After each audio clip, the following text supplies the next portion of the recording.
Chapter 4. Again Jesus began to teach by the lake. The crowd that gathered around him was so large that he got into a boat and sat in it out on the lake, while all the people were along the shore at the water's edge. He taught them many things by parables, and in his teaching said, "Listen, a farmer went out to sow his seed.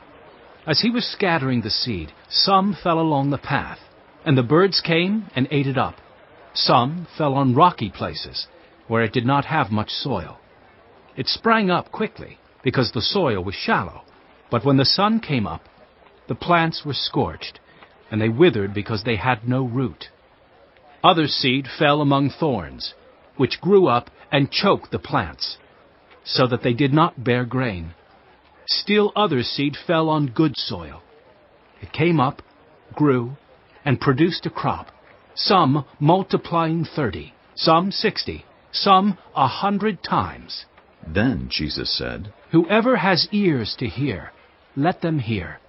When he was alone, the 12 and the others around him asked him about the parables. He told them, "The secret of the kingdom of God has been given to you. But to those on the outside, everything is said in parables, so that they may be ever seeing, but never perceiving, and ever hearing, but never understanding. Otherwise they might turn and be forgiven." Then Jesus said to them, "Don't you understand this parable? How then will you understand any parable? The farmer sows the word. Some people are like seed along the path where the word is sown. As soon as they hear it, Satan comes and takes away the word that was sown in them. Others, like seed sown on rocky places, hear the word, and at once receive it with joy. But since they have no root, they last only a short time. When trouble or persecution comes because of the word, they quickly fall away. Still others, like seed sown among thorns, hear the word. But the worries of this life, the deceitfulness of wealth, and the desires for other things come in and choke the word, making it unfruitful.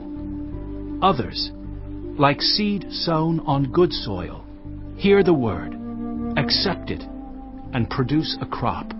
Some 30, some 60, some 100 times what was sown."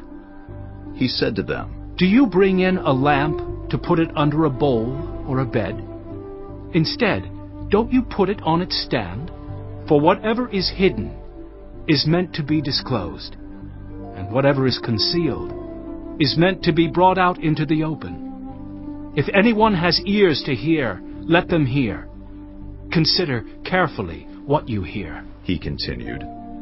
"With the measure you use, it will be measured to you, and even more. Whoever has will be given more. Whoever does not have, even what they have will be taken from them."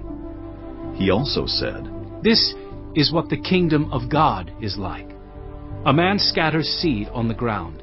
Night and day, whether he sleeps or gets up, the seed sprouts and grows, though he does not know how. All by itself, the soil produces grain, first the stalk, then the head, then the full kernel in the head. As soon as the grain is ripe, he puts the sickle to it, because the harvest has come." Again he said, "What shall we say the kingdom of God is like? Or what parable shall we use to describe it? It is like a mustard seed, which is the smallest of all seeds on earth. Yet when planted, it grows and becomes the largest of all garden plants, with such big branches that the birds can perch in its shade." With many similar parables, Jesus spoke the word to them as much as they could understand. He did not say anything to them without using a parable, but when he was alone with his own disciples, he explained everything. That day, when evening came, he said to his disciples, "Let us go over to the other side." Leaving the crowd behind, they took him along, just as he was in the boat. There were also other boats with him. A furious squall came up, and the waves broke over the boat, so that it was nearly swamped. Jesus was in the stern, sleeping on a cushion. The disciples woke him and said to him, "Teacher, don't you care if we drown?" He got up, rebuked the wind, and said to the waves, "Quiet! Be still!" Then the wind died down, and it was completely calm. He said to his disciples, "Why are you so afraid? Do you still have no faith?" They were terrified and asked each other, "Who is this? Even the wind and the waves obey him."